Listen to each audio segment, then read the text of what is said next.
This morning, two teenage suspects are being investigated for ties to terrorism. The FBI says they ignited explosive devices at a protest this weekend in front of New York City Mayor Zohran Mamdani's home. Here's Sam Brock with the latest.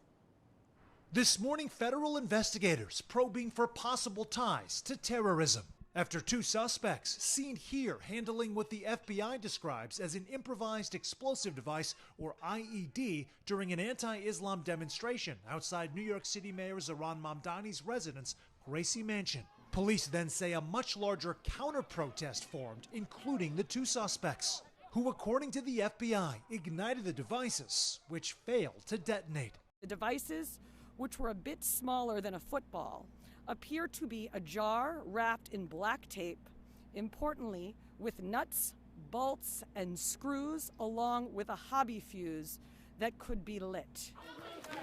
Video shows the men identified as 19-year-old Ibrahim Kayumi and 18-year-old Amir Balat from Pennsylvania being detained by a swarm of officers. According to two people familiar with the investigation, initial tests of the device revealed TATP, a volatile and dangerous type of homemade explosive. Also, according to two sources familiar with the matter, both men allegedly made pro-ISIS statements during their arrest, and investigators are now looking at their past travel outside the country. Overnight, authorities searching their homes in Pennsylvania, as Mayor Mamdani, who was inside Gracie Mansion when the incident unfolded, said violence at a protest is never acceptable. The attempt to use an explosive device that hurt others is not only criminal, it is reprehensible. The startling sequence coming just days after a polarizing talk show host in the city calling the mayor a jihadist before later apologizing.